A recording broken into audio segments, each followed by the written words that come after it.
Salut les gars, salut les amis, j'espère que vous allez bien. On continue toujours notre vidéo autour de cette Coupe du Monde des clubs.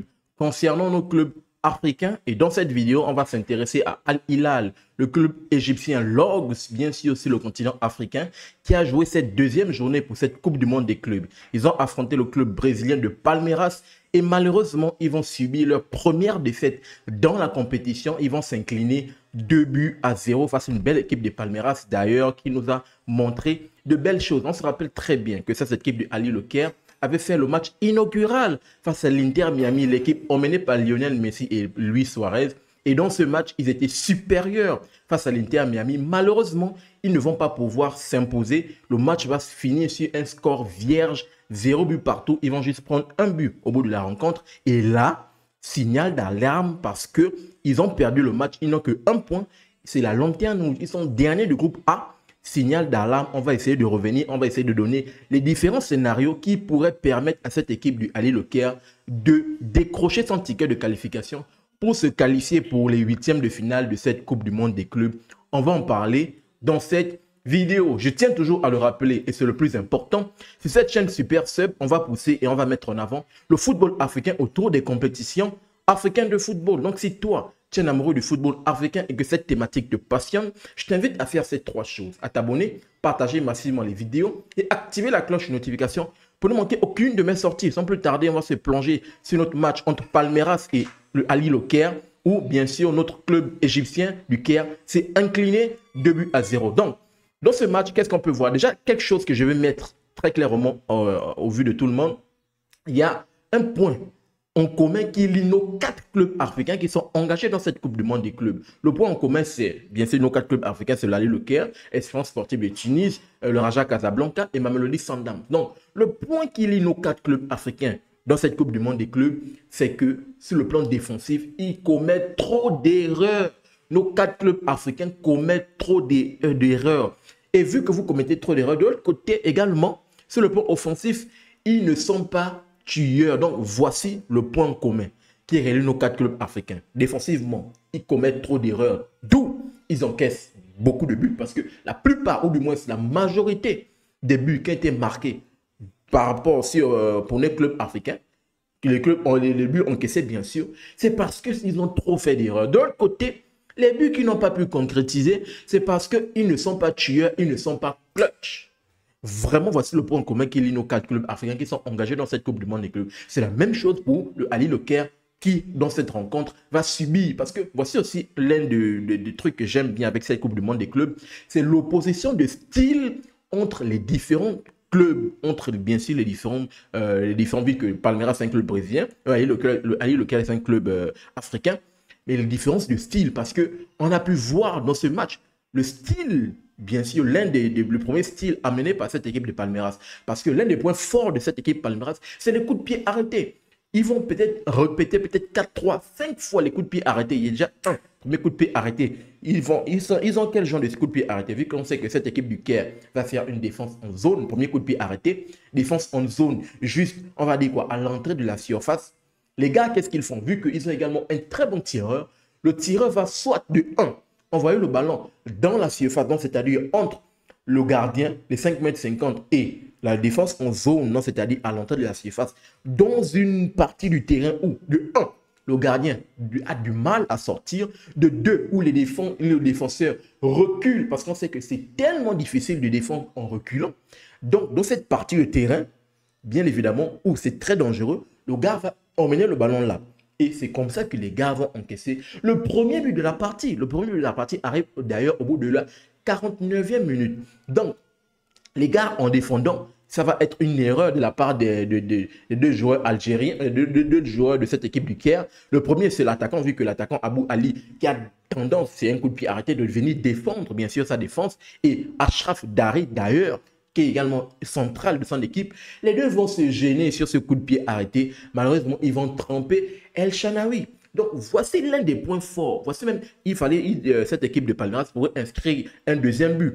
Toujours aussi cette même phase de jeu, comme je dis, c'est un des points forts de cette équipe de Palmeiras. Parce que la deuxième fois, comme je l'ai dit tantôt, le premier, c'est soit entre les défenseurs pour permettre à la défense de répondre. Le deuxième, c'est que le tireur va faire une frappe un peu seulement, le ballon va essayer d'aller se loger dans les filets. Heureusement qu'El Shanaoui va être très vigilant. Il va complètement stopper le ballon qui devait le lober. Donc, vraiment, les coups de pied arrêtés sont les points forts de cette équipe de Palmeiras qui a fait mal à cette équipe du Ali Lokia. De 1, El Shanaoui a été très présent dans ses cages, très vigilant, d'où il a stoppé, bien évidemment, ses coups de pied arrêtés. De 2, malheureusement, la défense n'a pas su, bien évidemment, répondre à ce très beau jeu de la part de cette équipe de Palmeiras, d'où, au bout de la 49e minute, ils vont encaisser le premier but de la partie. Et on peut voir cette équipe du Caire qui va essayer de pousser, se procurer des occasions. Malheureusement, ils ne vont pas être clutch, comme je l'ai répété. Ils ne vont pas être clutch. Et vu qu'ils ont le ballon, je pense que c'est sur un coup de pied arrêté de cette équipe du Caire, ils seront dans la surface de réparation. Ils vont laisser des boulevards tout de suite. Contre-attaque rapide de la part de cette équipe de Palmeiras. Ils vont prendre le ballon. Le joueur de Palmeiras qui va recevoir le ballon, il va avoir l'intelligence dans le jeu de profiter de l'appel de balle de son ailier sur le côté droit. Il va prendre le ballon. Il va savoir que le jeu se joue au cœur de la défense, vu que la défense sera complètement ouverte. Il va transmettre à l'attaquant qui va se présenter face au gardien. Deuxième erreur de la part de cette équipe du Ali Lokia, comme je l'ai répété, le défenseur. Tu es seul. Tu es en retard sur l'attaquant qui est en train d'aller se présenter face à El Shanaoui. Tu es seul. Mais comment tu vas te livrer en taclant? Ce n'est pas possible que je n'ai pas le nom du dernier défenseur. Il est un peu une touffe de ce genre. Tu vas te livrer en taclant. Ce n'est pas possible. En étant le dernier défenseur de 1, tu te livres en taclant. Si tu tacles, au moins rassure-toi de prendre le ballon. Maintenant, de 2, si tu tacles, tu sais que tu es le dernier défenseur et que tu touches l'attaquant, tu sais au moins que tu prends un carton rouge. Sachant que ton équipe est menée, tu vas laisser ton équipe à 10 contre 11. Donc, je pense que le choix du dernier défenseur n'a pas été bon. Du coup, vu que l'attaquant a été intelligent de prendre le ballon, de couper la course du défenseur, donc de provoquer la faute, mais vu que le défenseur, lui également, comme je l'ai dit, il n'a pas été bon, il a taclé et le tacle a été complètement manqué. Qu'est-ce que l'attaquant va faire? Il va se présenter face au gardien et bien évidemment, il va transformer.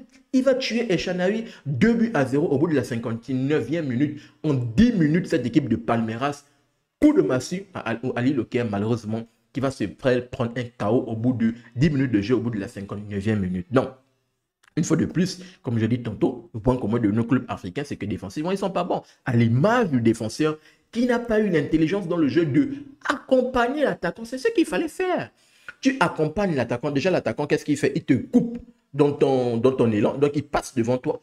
Tu le laisses passer. Mais tu l'accompagnes pour le gêner au maximum pour qu'il ne puisse pas être dans il ne peut pas avoir le ballon pour avoir toute la liberté de tromper El Shanaoui. Tu l'accompagnes et tu le gênes au maximum. C'est ce que le défenseur devait faire. Malheureusement, il va se jeter et bien évidemment, ils vont prendre ce but. Donc, erreur manifeste défensive de la part de cette équipe du Ali Lokia. Et offensivement, comme je l'ai rappelé, ils ne sont pas clutch. Et tout de suite, qu'est-ce qu'on va essayer de voir? Conséquence au classement. Parce que de l'autre côté, attention, contre toute attente, l'Inter Miami de Messi s'est imposé face à Porto.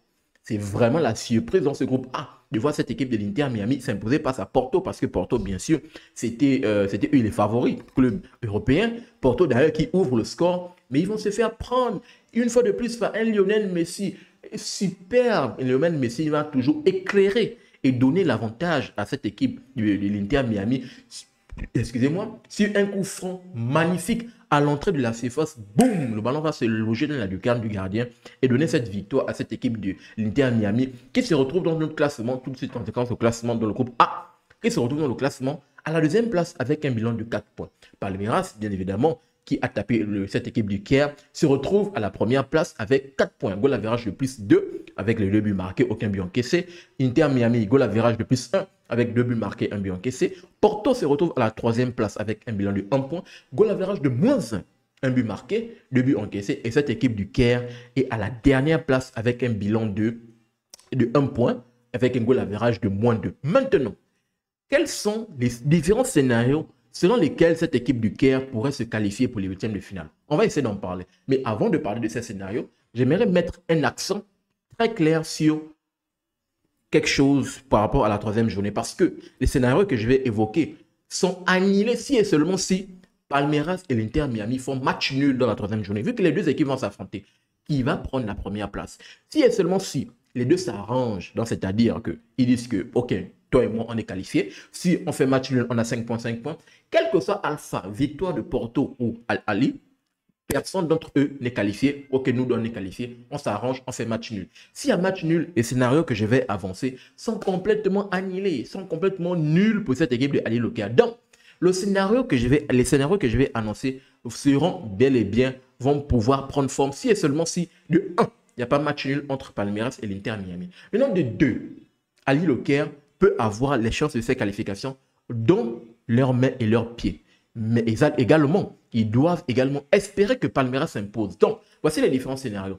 Il va falloir que cette équipe du Caire, vu que le dernier match, c'est Porto, Ali Le Caire, Palmeiras, Inter Miami. Il va falloir que Ali Le Caire s'impose face à Porto avec 2 buts d'écart. Donc, c'est-à-dire, Ali Le Caire s'impose de 2 buts à 0 ou 3 buts à 1 ou 4 buts à 2.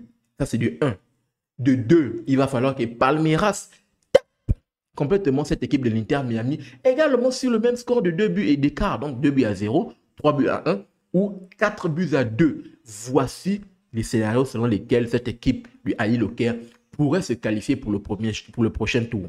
Donc, pire, si cette équipe de l'Inter Miami s'impose face à Palmeiras, c'est complètement fini parce que l'Inter Miami, si elle s'impose face à Palmeiras, là, on pourrait avoir un scénario, même si cette équipe du Ali Le Caire gagne avec 8 buts à 0, dès l'instant où elle a perdu face à l'Inter Miami, les confrontations directes priment. Donc l'Inter Miami forcément sera devant cette équipe vu que Palmeiras a tapé Ali Le Caire, donc forcément les Palmeiras seront devant cette équipe de l'Inter Miami. Donc le Ali Le Caire, notre club africain et égyptien, a la possibilité déjà de 1 de s'imposer face à 2-0, 3 buts à 1, 4 buts à 2 face à Porto, mais aussi il va falloir compter sur la victoire de Palmeiras face à l'Inter Miami de ce même score avec 2 buts d'écart, 2 buts à 0, 3 buts à 1 ou 4 buts à 2. Voici les différents scénarios pour notre équipe du Ali Le Caire. J'aimerais vous entendre dans les commentaires par rapport à cela, par rapport à ces différents scénarios.